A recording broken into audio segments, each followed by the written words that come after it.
My fellow Americans, this is Liberation Day.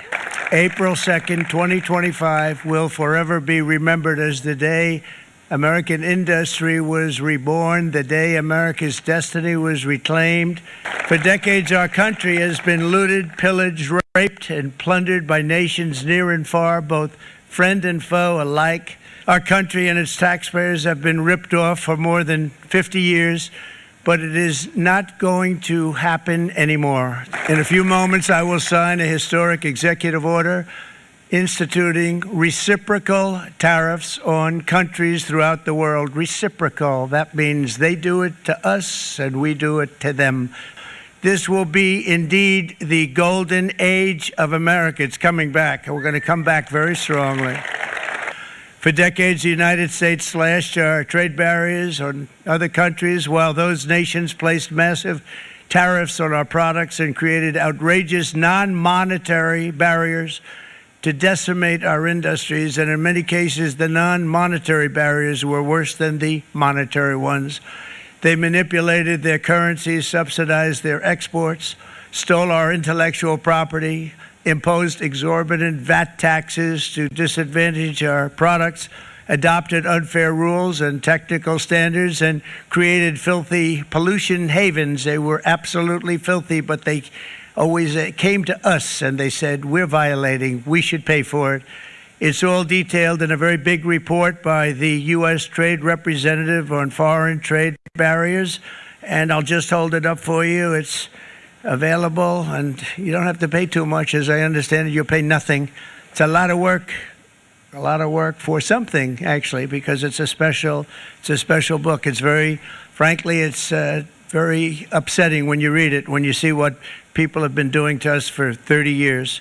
This all happened with no response from the United States of America, none whatsoever. But those days are over. Let me offer just a few examples of the vicious attacks our workers have faced for so many years.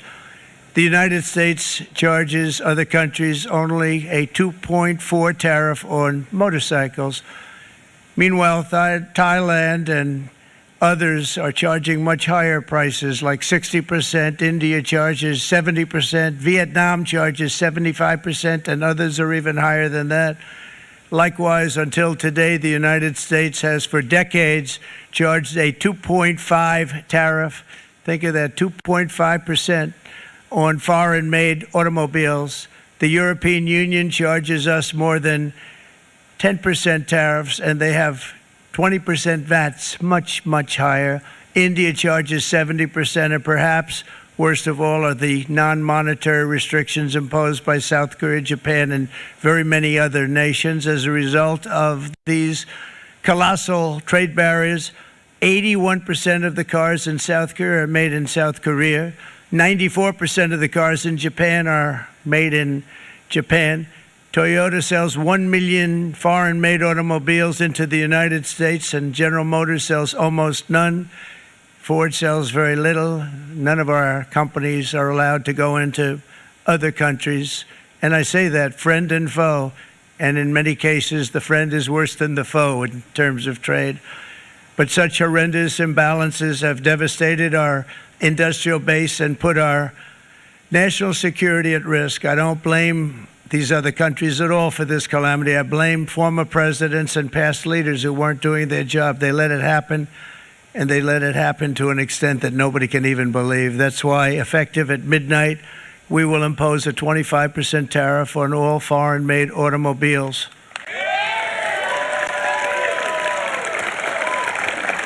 Thank you. Brian, I'd like to have you come up here for a second, okay? I just see him sitting. He's been a fan of ours.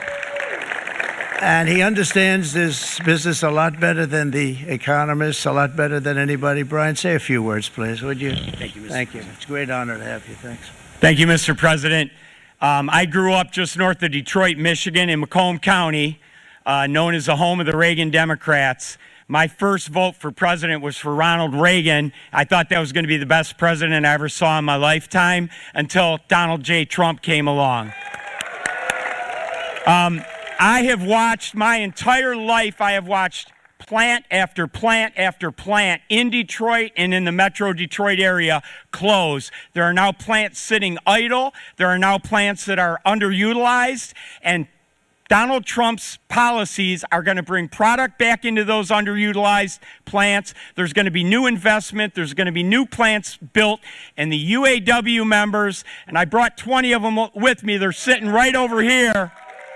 We support Donald Trump's policies on tariffs 100%. So, Mr. President, we can't thank you enough. And in 6 months or a year, we're going to begin to see the benefits. I can't wait to see what's happening 3 or 4 years down the road. Thank you, Mr. President. Thank you so much.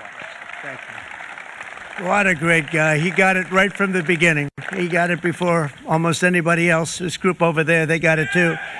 And you know, we won the state of Michigan. We won almost all of them, but we won Michigan by a lot, and I want to just thank you all. The auto workers were fantastic. The Teamsters were fantastic. Everyone was pretty good, I will tell you. Thank you very much. I appreciate it. You're going to be very happy very soon, and you probably see what's happening with all of the, not only car companies, but car companies in particular. See it with all of the ones they're moving, they're announcing day in, day out. You're seeing it. Nobody's ever seen anything like that. With today's actions, we're also standing up for our great farmers and ranchers who are brutalized by nations all over the world. It's brutalized. Canada, by the way, imposes a 250 to 300% tariff on many of our dairy products. They do the first can of milk. They do the first little carton of milk at a very low price, but after that it gets bad, and then it gets up to 275, 300%. So when they're figuring what's Canada charging, they say, oh, about 2%, 3%. But take a look at what happens down the road. When you look a little bit, it's not a pretty picture, and we don't like it, and it's not fair. It's not fair to our farmers. It's not fair to our country. And with countries like Canada, you know, we subsidize a lot of countries and keep them going and keep them in business. In the case of Mexico, it's $300 billion a year. In the case of Canada, it's close to $200 billion a year. And I say, why are we doing this? Why are we doing this? I mean, at what point do we say you got to work for yourselves, and you got to? This is why we have the big deficits. This is why we have that amount of debt that's been placed on our heads over the last number of years, and we're really not taking it anymore. Through non-tariff barriers, the European Union bans imports of most American poultry. You understand? They say, we want to send you our cars, we want to send you everything, but we're not going to take anything that you have. Australia bans, and they're wonderful people and wonderful everything, but they ban American beef, yet we imported $3 billion of Australian beef from them just last year alone. They won't take any of our beef. They don't want it because they don't want it to affect their farmers. And you know what? I don't blame them, but we're doing the same thing right now, starting about midnight tonight, I would say. And China charges American rice farmers an overquota, it's called, a tariff rate of 65%. South Korea charges 50%. Actually, they charge different, from 50% to 513%. And Japan, our friend, charges us 700%. But that's because they don't want us selling rice and other things. Who can blame them, Madam Secretary? Agriculture, great job you did on eggs, by the way. The egg prices came down 50%. You got them down 50%. Once we got involved, they were going through the sky. The egg prices, they were going through the sky, and you did a fantastic job. Now we have lots of eggs, and they're much cheaper, down about 59% now, and they're going down further. We charge 2.8% for so many things that other countries are charging 200%, 300%, and 400% for. If imposing tariffs and protective barriers made nations poor, then every country on earth would be racing to eliminate these policies, and China would be the first on line. They run a very strong country, but they're not first in line, and the American people are paying a very big price. From 1789 to 1913, we were a tariff-backed nation, and the United States was proportionately the wealthiest it has ever been. So wealthy, in fact, that in the 1880s, They established a commission to decide what they were going to do with the vast sums of money they were collecting. We were collecting so much money so fast, we didn't know what to do with it. Isn't that a nice problem to have? What do you think, Marco? Good problem? Marco would love that problem. But we don't have that problem anymore, but we're not going to have it very much longer, I will tell you. But they collected so much money, they actually formed a commission to determine what they were going to do with the money, who they were going to give it to, and how much. Then in 1913, for reasons unknown to mankind, they established the income tax so that citizens, rather than foreign countries, would start paying the money necessary to run our government. Then in 1929, it all came to a very abrupt end with the Great Depression, and it would have never happened if they had stayed with the tariff policy. It would have been a much different story. They tried to bring back tariffs to save our country, but it was gone. It was gone. It was too late. Nothing could have been done. It took years and years to get out of that depression, far longer than even FDR had that office right over there for a long period of time. The ramp system, that's rather intricate, was built because of him, and every time you walk up, you think of him, and he did a great job in many ways, but it lasted long beyond his terms, as you know. But it's not too late any longer, and we're going to start being smart, and we're going to start being very wealthy again. We're going to be wealthy as a country because they've taken so much of our wealth away from us. We're not going to let that happen. We truly can be very wealthy. We can be so much wealthier than any country. It's not even believable, but we're getting smart. Nearly a century later, in the face of unrelenting economic warfare, the United States can no longer continue with a policy of unilateral economic surrender. We cannot pay the deficits of Canada, Mexico, and so many other countries. We used to do it. We can't do it anymore. We take care of countries all over the world. We pay for their military. We pay for everything they have to pay. And then when you want to cut back a little bit, they get upset that you're not taking care of them any longer. But we have to take care of our people, and we're going to take care of our people first. And I'm sorry to say that.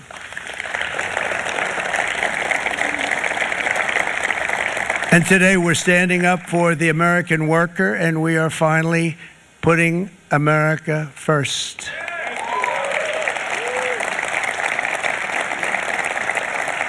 In Sleepy Joe Biden's last year in office, the United States hemorrhaged 100,000 manufacturing jobs, and the number was going through the roof at levels never seen before.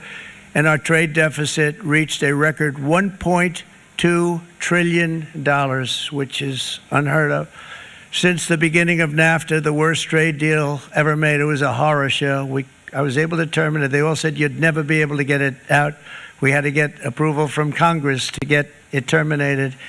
We had to live with that deal. It was the worst trade deal ever made by far. But since the very beginning of NAFTA, our country lost 90,000 factories. Think of what that is, 90,000. Think about putting a map up and putting text on it. You wouldn't have enough room. 90,000. I said, is that possible? We had it checked 4 different times, and it was actually somewhat higher than that. And 5 million manufacturing jobs were lost while racking up trade deficits of $19 trillion. That was the worst trade deal ever made. As a result of these gigantic losses, foreign nations now own $26 trillion more of American assets than think of this, than the Americans own of their own foreign assets or other foreign assets. The United States can no longer produce enough antibiotics to treat our sick. We have a tremendous problem. We have to go to foreign countries to treat our sick. If anything ever happened from a war standpoint, we wouldn't be able to do it. We import virtually all of our computers, phones, televisions, and electronics. We used to dominate the field, and now we import it all from different countries. A single shipyard in China now produces more ships every year than all of the American shipyards combined. Think of that. And it was a business that we used to dominate. We used to dominate it totally. In short, chronic trade deficits are no longer merely an economic problem. They're a national emergency that threatens our security and our very way of life. It's a very great threat to our country. And for these reasons, starting tomorrow, the United States will implement reciprocal tariffs on other nations. It's been a long time since we even thought of that. We used to think about it a lot. We didn't think about it for many decades, and you see what's happened. For nations that treat us badly, we will calculate the combined rate of all their tariffs, non-monetary barriers, and other forms of cheating. And because we are being very kind, we're kind people, very kind.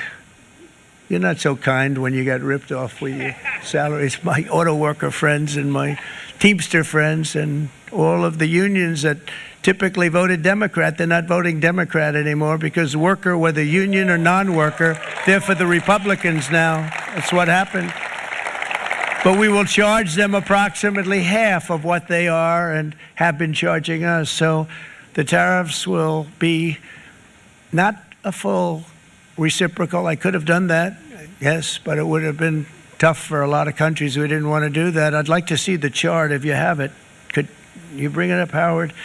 This is our great Secretary of Commerce, Howard Lutnick. Thanks, Howard.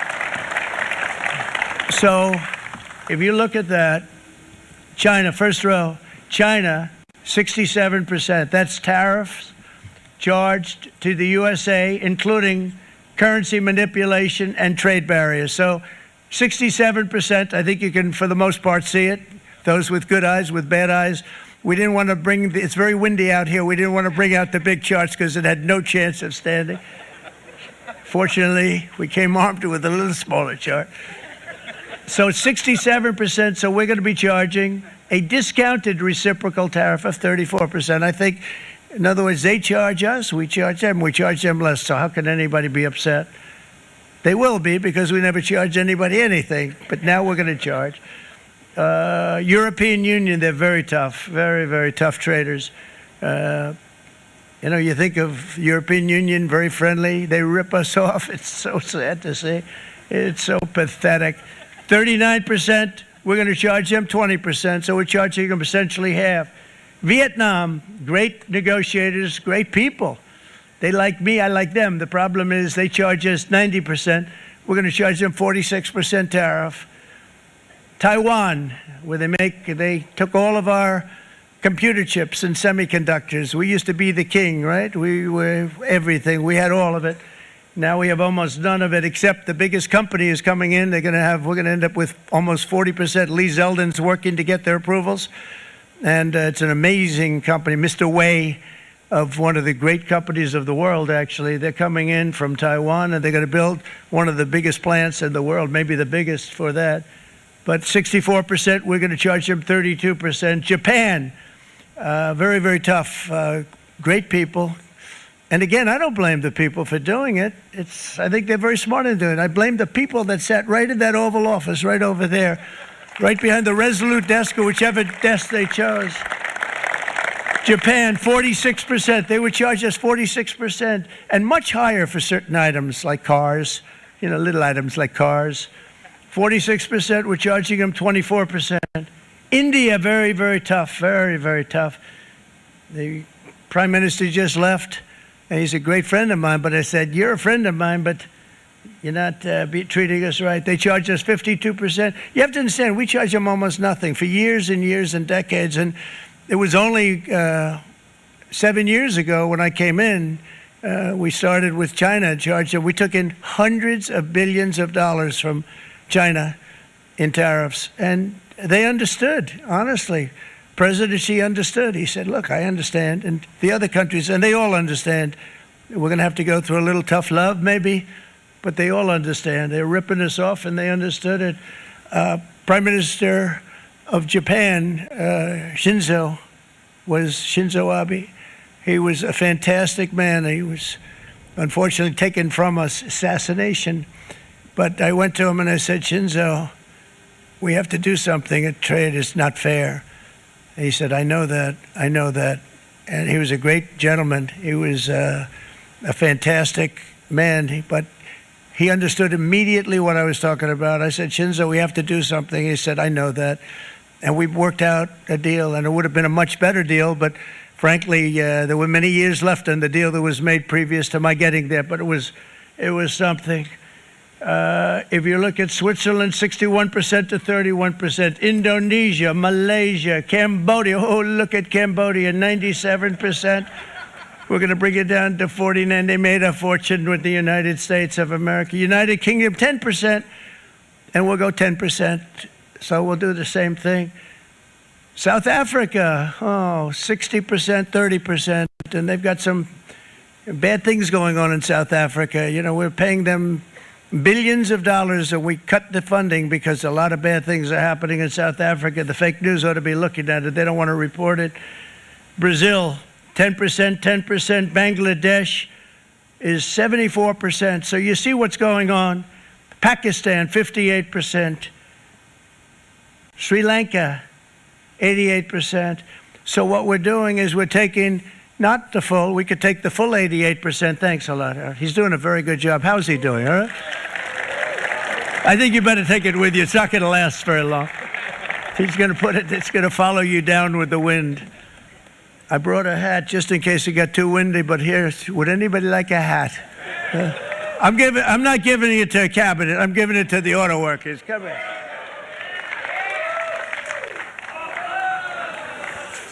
Thank you, fellas. Get it. That's it. That's it. They deserve it more than our cabinet. Our cabinet has plenty of hats. But you see the numbers. The numbers are so disproportionate. They're so unfair. At the same time, we will establish a minimum baseline tariff of 10%. You notice that on the chart? And that'll be on other countries to help rebuild our economy and to prevent cheating. So we're going to have a minimum of cheating, and we're going to be very severe on the people that at the gate that watch the tariffs and watch the product coming in, because there's been a lot of bad things happening at the gate because the money is so enormous that you're talking about. There's never been probably anything like it in terms of the enormity. And there are a lot of bad things happen at the people that do the check-in, and they're looking at 10-year jail sentences if they do play. We're going to treat them so good, but if they cheat, the repercussions are going to be extremely strong. Foreign nations will finally be asked to pay for the privilege of access to our market, the biggest market in the world. We're right now the biggest market in the world. We had a great country 4 years ago in terms of the economics. We were doubling up on China. We were doing so well. Nobody was going to catch us, but so much of it slipped away over the last 4 years under Biden. I campaigned on this policy throughout last year, and today that promise was made, and it was also a promise, as you know, that was kept. Promises made, promises kept. To any company that objects to our common sense reciprocal tariffs, again, reciprocal, back and forth, back and forth. And I call this kind reciprocal. This is not full reciprocal. This is kind reciprocal. But what we do is we cut it in half. We charge them. My answer is very simple if they complain. If you want your tariff rate to be zero, then you build your product right here in America, because there is no tariff if you build your plant, your product in America. And we've seen companies coming in like we've never seen before. Likewise to all of the foreign presidents, prime ministers, kings, queens, ambassadors, and everyone else who will soon be calling to ask for exemptions from these tariffs, I say, terminate your own tariffs, drop your barriers, don't manipulate your currencies. They manipulate their currencies like nobody can even believe, which is a bad, bad thing and very devastating to us, and start buying tens of billions of dollars of American goods. Tariffs give our country protection against those that would do us economic harm, and many people were looking to do us economic harm. Maybe not so obviously, but they were doing tremendous economic harm. But even more importantly, they will give us growth. These tariffs are going to give us growth like you haven't seen before, and it'll be something very special to watch. I am so looking forward, and Brian, it's going to happen even faster than you said. You know, you might say, but it's already started. It's already started. Work's already begun on plants all around the country, and you see that as before. These are big, rich companies. We have $61 billion started on a big plant going up. It's going to be announced over the next 2 days, and they already started work. Many of these the biggest companies in the world, they've committed to build, build, build. We're going to build, build, build, sir. And they came here to see me, and they wanted to know if they could have a press conference. I do as many as I can. I'm pretty busy trying to stop Russia and Ukraine and the Middle East. We got to stop that. We got to stop the Houthis, which we're making tremendous. They like shooting ships down and out of the water, sinking ships.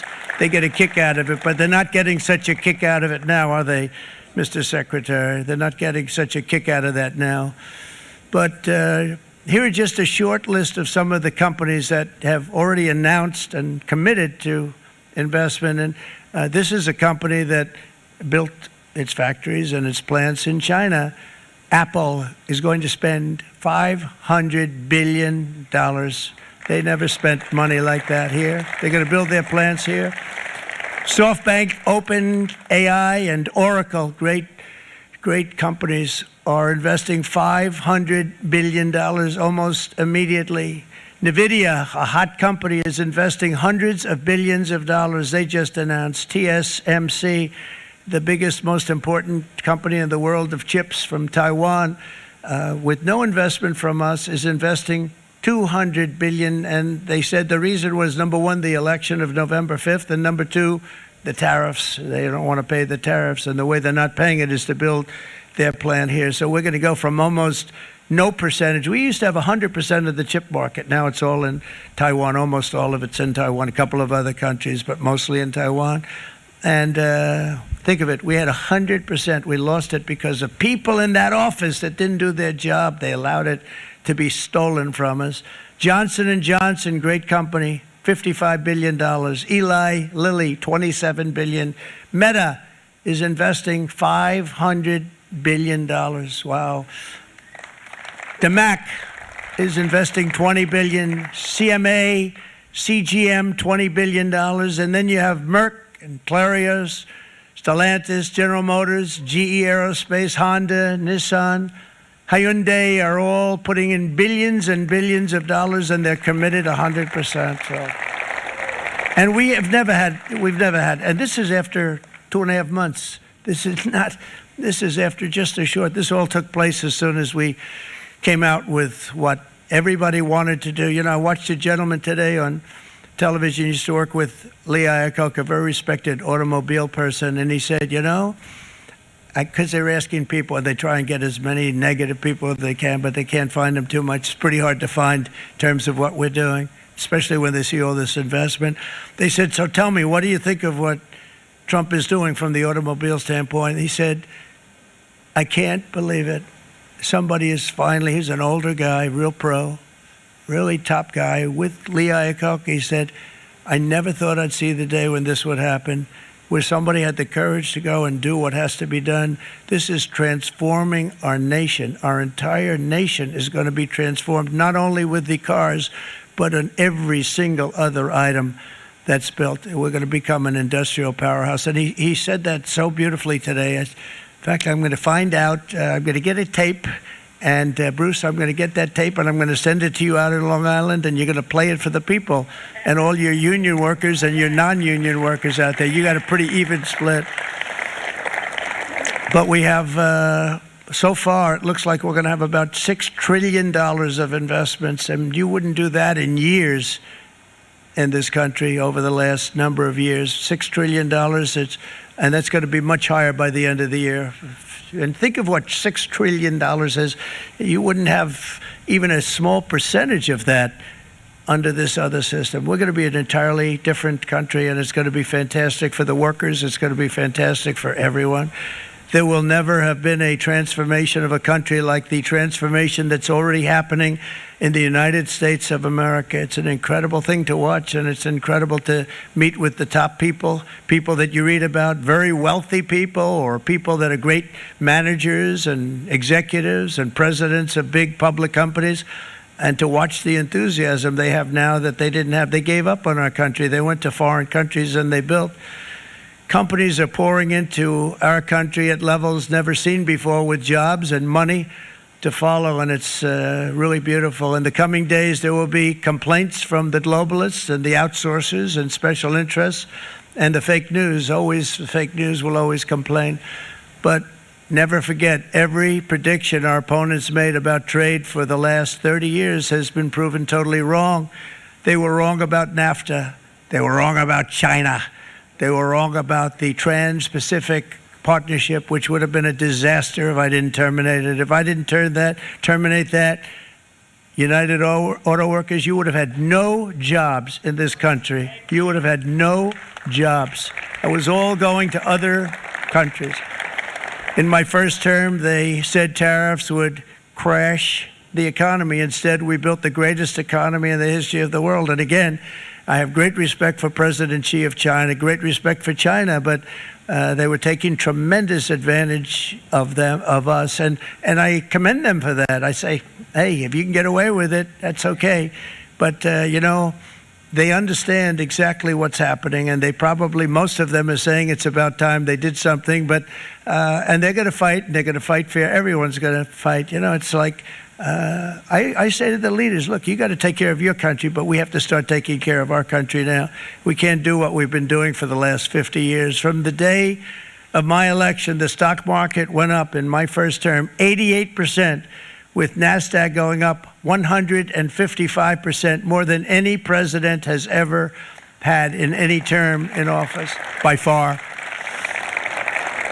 And I think we're going to blow that away. And maybe the numbers won't show, but I think they're going to show much better than even those numbers. But what you're going to see is you're going to see activity, that empty, dead sites, factories that are falling down. Those factories will be knocked down, and they're going to have brand new factories built in their place. They're not only talking about renovating, they're talking about brand new, the best anywhere in the world, the biggest anywhere in the world. I have a friend who builds car plants, and I said, I want to see the biggest and the best. He said, well, we have to go to Mexico. I said, no, I want to see it in the United States. He said, we're not building them in there. This is a year and a half ago during the campaign. He said, we're not building it. You'd have to go to Mexico. When I was starting to decide to run, and I went to number one in the polls very rapidly, I want to say, like let's say in the first hour, and then shortly thereafter, it looked like I was going to win, and the fake news was saying, "Oh no, don't do this." What they don't know is if I didn't win, they would have really been in trouble, because nobody wants to read them anyway. But I tell you what, when it looked like I was going to win, I announced that I was going to be doing exactly what we're talking about today. Great consistency, actually, because I've been talking about it for 40 years. But because I saw what was happening 40 years ago. If you look at my old speeches when I was young, very handsome, my old speeches, and that people would say, I'd be on a television show, I'd be talking about how we were being ripped off by these countries. I mean, nothing changes very much. The only thing that changed were the countries, but nothing really changes. But it's why it's such an honor. It's such an honor to be finally able to do this. If you look at China, I took in hundreds of billions of dollars in my term, hundreds of billions. They never paid 10 cents to any other president, and yet they paid hundreds of billions, so much so that Biden couldn't do anything. They wanted to try and terminate it because he had a very special relationship with China. You know what the relationship was? He had a special relationship. But the numbers were so big, that they couldn't do it. So they did ease it up. They did things that they shouldn't have done. They made it a lot more comfortable for them, but they couldn't do it because the numbers were hundreds of billions of dollars, and I did that. And we were on our way to doing something like incredible. And then we had a very bad election happen, a lot of bad things happened. So when I said we got to do it again, I said we have to make it too big to rig, and we made it too big to rig, and we won in records, and it was a monumental win. And it was such an honor to see so many of you, like Brian and your friends, here with us to celebrate, and to more importantly celebrate what we're doing, because that wouldn't be a full celebration if we didn't do this, because this will be an entirely different country in a short period of time. It'll be something the whole world will be talking about it. The critics made the very tired predictions earlier this year, but in February, core inflation dropped to the lowest rate in 4 years, and the price of eggs, as you know, just in a month and a half, we were there for 4 weeks, and the first week I got blamed for eggs. I said, I just got here. They said eggs have gone up at like 250%, and you can't get eggs, and they were going crazy, and I said, I just got here. And then we We got to work on eggs, and we got to work on everything. And our great Secretary of Agriculture, you did a fantastic job. Brooke Rollins, you did a fantastic job. And as I said before, the price of eggs dropped now 59%, and they're going down more, and the availability is fantastic. They were saying that for Easter, please don't use eggs. Could you use plastic eggs? I said, we don't want to do that. We want to, and you really came through. It's an amazing job. Thank you very much, Brooke. You did great. But likewise, an old-fashioned term that we use, groceries. I used it in the campaign. It's such an old-fashioned term, but a beautiful term, groceries. It sort of says a bag with different things in it. Groceries went through the roof, and I campaigned on that. I talked about the word groceries for a lot.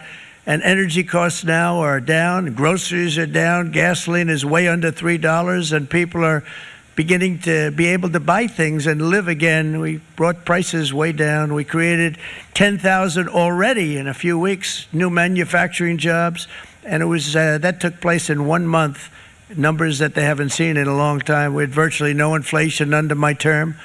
We had virtually no inflation for 4 years. But after transitioning over to Sleepy Joe, it went from almost non-existent to the highest in the history of our country.